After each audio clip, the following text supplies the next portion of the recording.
Right. To me, that's all well and good, but that's restricted to the weekends. At least O2 offer it for the whole week to any O2 number, which suits me fine. So I've actually gone with them. Now you've also got the fact that I'm looking to go to voice over IP, so I'll be restricting it now down to just the actual broadband service. And the TV, if you look at my TV package, it's on the sheer basic. I don't need anything more than that because I never own to really watch TV. So the TV, that's why it's on the basic. It's not on anything else because I don't feel the need to warrant it anything more than that. Well, yeah, I can see that. And part of the offer that you've got there, because then you have got a discount on your account, which has been put on there previously. No, well, it's not something that I've agreed with, so unless they've done that because they've chose to. But to me, I don't feel the need to have the TV. It actually has no purpose to me. You know what I mean? If I actually want to watch anything in particular, you can actually watch TV online. You know what I mean? No, I understand. I mean, you can do most things over just using the internet now. I mean, if you were keeping your telephone line, it can give you a free TV service so that you weren't paying for that as well. Yeah. That's something we do provide. A bit like Freeview, but you also get additional benefits for having that. There is a small additional benefits, but I mean, the way things are going, it's actually going to be provided through the internet. And I think BT have actually started to go that way. If I remember right, I know they was actually looking into that, where they actually send it down your actual phone line, the actual TV signals. Yeah, they've got BT Vision just launched now, but it's very basic at the moment. Yeah. But again, that's the way things are going now. I mean, I can actually go online and watch TV channels anyway. I don't have to actually watch what's on TV here. So as a whole, from my point of view, you're losing me and you're losing me at a fast rate. I know I'm only one customer out of the 5.5 million that you guys have, right? But to hear a person that's been long-term and always believed in the company because there was an extra staff member and always promoted you guys to other people, right? If anything, I always actually did it because you had a good recommended friend scheme and everything. It was all going good. But then when I have friends of mine coming back and saying, oh no, they've introduced charges now on the installation, I thought, what? No, well, things change. And they end up turning around to me and saying, no, I've gone with Sky and BT, they're far better. You know what I mean? So it's eventually starting to go down. And the thing is those people that are on Virgin Media, when they do come to me and tell me problems, because they see me as an ex-staff member that knows it all, and I'm like, I don't know it all, because the way it works, it changes very quickly. Because they've got to keep up with competitors, new technology, new channels, new prices. It's always changing. Right? That's right. I mean, that's why. I mean, I'm surprised to hear that you say about charging for installs. I mean, that's something that every competitor does. Yeah, but again, it wasn't at one time. It was for installation at one time.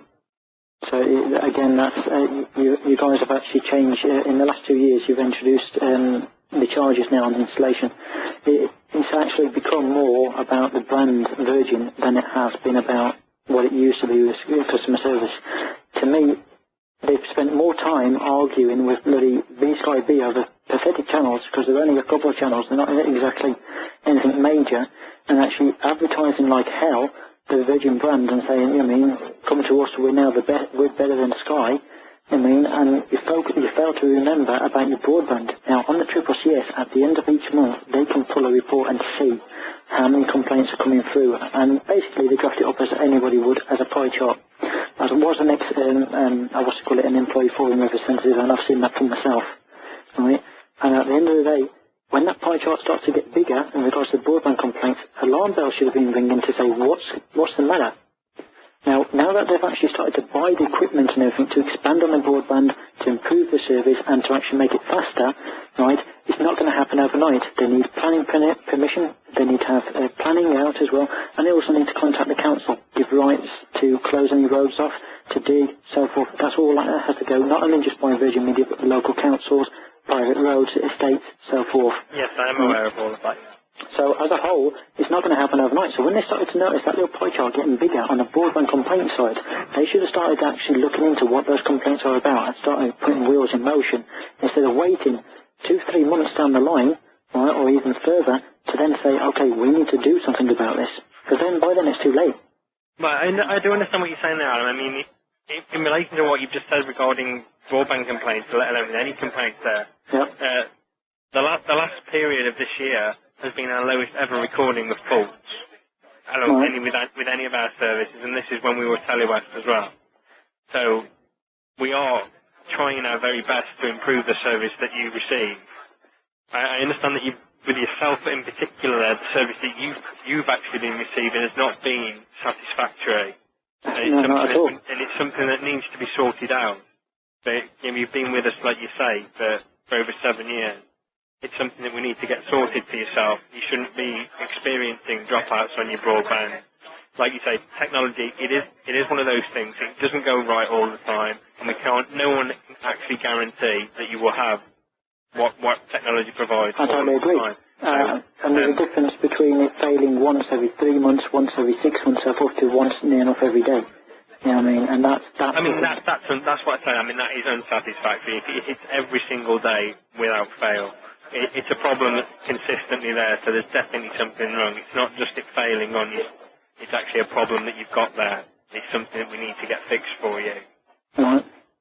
So again, as you can see, at this point in time, I mean, like I said, I explained the situation with the bank. They didn't resolve the complaint within a set period of time before I got paid again. I moved providers. Now, at the moment, you guys are in the same position. I'm about to move providers, right? And I will give any company the opportunity to resolve it. I'm not asking, like I said, I don't want money thrown at me. I don't want credits thrown at me. What I want is the problem to resolve, right? Simple as. Right? I know that sounds nice and simple, me just saying that over the phone, and there's a lot of people, a lot of team that's involved in it. But if you guys actually was on your toes and did it straight away, or near straight away, then there won't be no issues. I mean, technically, by rights, I should be complaining to Ofcom by now. You guys have got 28 days to resolve a problem, and look how long it's been. And I've not been there. I've given you ample opportunity to resolve it. And I'm pretty much sure you agree with me that by me saying 3 months, that is more than the standard customer would allow. No, I understand. I mean, I can see that you have made a complaint there. Would it be okay to place you on hold for a minute or two, Adam, while I just have to open that? Yeah, sure. Okay, I try not to keep you too long there. I try to just actually see what's going on, if it has been picked up and being dealt with. I was going to have a look for Okay. you. Thank you. About to get down. We're the hottest in the world right now. Just touched down in London town. Bet they give me a pound. Tell them put the money in my hand right now. Got a promoter, we need more seats. We just sold out all the floor seats. Take me on a trip, I'd like to go someday. Take me to New York, I'd love to see LA. I really want to come take you with you. You'll be my American boy. Hey sister, it's really, really nice to meet ya. I just met this 5'7" guy who's just my type. Like the way he's speaking, confidence is peaking. Don't like his baggy jeans, but I like what's underneath it. And no, I ain't been to MIA. I heard that Cali never went to New York all the way. First let's see the West End, I'll show you to my best friend. I'm liking this American boy, American boy. Take me on a trip, I'd like to go someday. Take me to New York, I'd love to see LA. I really want to come take you with you. You'll be my American boy, American boy.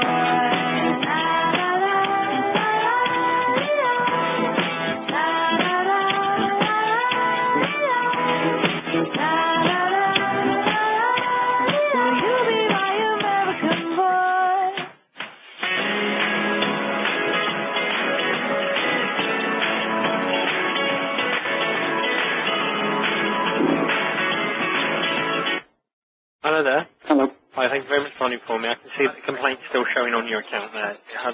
It has been picked up and it's been reassigned to another department. Now I'm actually looking at that for you. I was actually dealing with it now because it was the NCRC. Right, it's still with NCLC. Right. They'll pass it forward to a particular agent that's picked that up for you, looked into it, had a look at the account. They're actually dealing with it it's not failed installs, but it has gone to a department similar to that regarding the disconnection of your BTs on, or that was removed Right. and things like that. It's on there. But it is actually being dealt with. Because as of from about 2004, 2005, it was introduced into the company not to actually disconnect any BT line. It's not their line to touch. No, that shouldn't have been done. I understand. I totally understand with yourself. So it's an open complaint on there. When they actually pick that up, then they do need to contact you. They can't close it without speaking to you now, so it will stay on there. Maybe that it runs slightly over the time period.